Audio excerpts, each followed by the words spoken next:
up, guys? I'm Steve. In today's video, we're going to be going over maybe some waiver wire targets that got overlooked in your leagues that may still be available.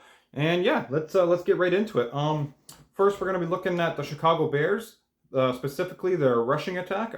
Trestan Ebner, Khalil Herbert, he's out the next 4 games, so Trestan Ebner is the next man up behind David Montgomery. And when David Montgomery was sidelined in weeks 3 and 4, Trestan Ebner operated as the number 2 back behind Khalil Herbert. The numbers aren't the greatest. In those 2 weeks, he only had 13 rushes for 43 rushing yards while securing 2 of his 3 targets for 8 receiving yards. You know, not the flashiest numbers, but David Montgomery, he's only had more than 15 carries only once this year. So I feel like there is certainly potential for Trestan Ebner to carve out a significant role behind David Montgomery until Khalil Herbert comes back, and maybe even furthermore after that if Trestan Ebner continues to play, if he does play well, behind David Montgomery. So he's only owned in 2% of Yahoo leagues. So, you know, if you're in a pinch with your running backs, you know, and you want to take a shot on them, you got a roster spot or someone you're willing to drop, hey, you know, why not, right? David Montgomery's been more or less banged up all year, and it would not surprise me if he goes down again. So, hey, you just never know. So my second player here, we're going to go to the Arizona Cardinals. Never mind. We're going to go to the Houston Texans, and we're going to look at their rushing attack specifically. Eno Benjamin. This, again, is another player. He's only rostered in 34% of Yahoo leagues. That's probably because of the trade and people dropping him, not knowing what's going on. But again, he's only owned in 34% of Yahoo leagues. But realistically, on paper, this is a pretty good landing spot for him after that very eyebrow-raising move to release him by the Arizona Cardinals.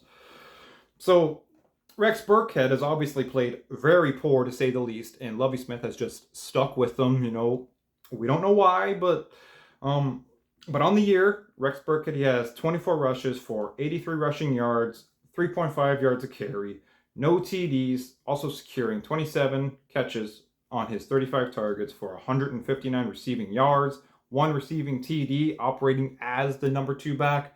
Clearly not getting it done. Eno Benjamin, he is obviously the more explosive back, and he is a proven pass catcher. So it definitely would not surprise me if he takes over as the number 2 back as early as this week against Washington, and potential for a bigger role if Dameon Pierce ever were to get hurt or if he continues to play poorly. And for me, this is a little side note. I really wish Houston was playing Arizona at some point in the second half of the season, because I truly am confused at the move to release him after, you know, he plays in those spot starts for James Conner. You know, I'd love to just see him get a big touchdown against them, or just jack up a defender, or just let out some of that rage. Because I mean, I would be pretty upset after that kind of move. So now we're gonna switch gears here. We're gonna look at wide receivers. And the wide receiver I'm going to list, hear me out. So I have Randall Cobb listed. Now it sounds gross. Yes, it does. Of course, you guys probably think I'm insane. But hear me out. He's only rostered in 3% of Yahoo leagues. We're heading into the second half of the season, and I think we all know it's very hard to earn the trust of Aaron Rodgers. So I am looking at this as who is Aaron Rodgers going to trust down the stretch kind of perspective. All the talk right now is of Christian Watson, and rightfully so. The man just scored 3 touchdowns, 8 targets, had like a 50% target share, something ridiculous. And he very well could be that trusted guy, Christian Watson. But until we know that and it's set in stone, we already know that Aaron Rodgers and Randall Cobb have a proven history together. They have a proven, you know, connection. And you know what? If it's really coming down to the wire and it's coming down to making the playoffs, I feel like Aaron Rodgers is going to lean on one of these veterans, him, Alan Lazard, or, you know, somebody that's been around him in the past. I feel like he's going to lean on one of these guys more compared to, say, a rookie. But again, we just need to see. This is all speculative. But again, I hope I made an argument for him, but we're not saying he's going to do anything crazy. We're just saying Green Bay has very limited pass catchers, so why not take a flyer on the guy, you know? Going to another receiver, Paris Campbell of the Indianapolis Colts. So if my pitch for Randall Cobb didn't work, I hope my pitch for Paris Campbell can. Matt Ryan is starting again. That is the best news any Paris Campbell owner needs to hear. Before Matt Ryan's benching, Paris Campbell was averaging 5.5 targets a game, weeks 6 and 7. Before Matt Ryan's benching, Paris Campbell combined in those 2 games, he had 17 catches on 23 targets. He had 127 receiving yards and 2 receiving touchdowns, making him the wide receiver 14 in week 6 and making him the wide receiver 9 in week 7. The 2 games Sam Ehlinger started, Paris Campbell only has 4 catches for 58 yards, finishing as the wide receiver 37 in week 8 and the wide receiver 67 in week 9. So, first game back with Matt Ryan under center, he already receives 9 targets. Already, just like he never left. And he has 7 catches for 76 receiving yards and 1 receiving touchdown. His very first game back with Matt Ryan under center, finishing as the wide receiver 10 for week 10. Look at that. So Matt Ryan's last 3 starts, Paris Campbell has finished no lower than the wide receiver 14. Now, I'm certainly not saying he's going to keep that kind of pace, but he's still only rostered in 28% of Yahoo leagues. And that kind of production with Matt Ryan under center is certainly eyebrow-raising, of course. It's very significant.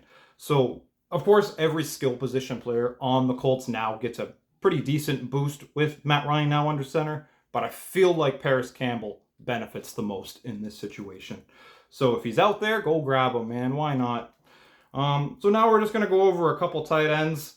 Hayden Hurst, he's only rostered in 53% of Yahoo leagues. He's averaging a little over 5 targets a game, playing an average of 44 snaps a game. He's in a good offense. There's no Jamar Chase, so there's room for extra targets there until Jamar Chase is back.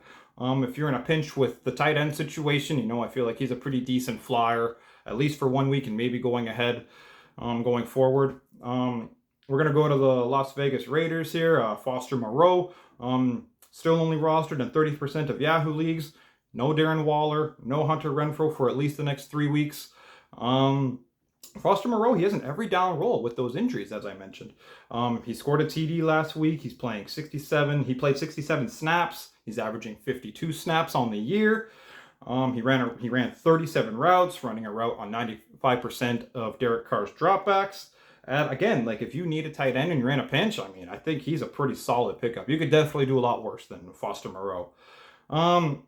Lastly, we will mention a couple quarterbacks here.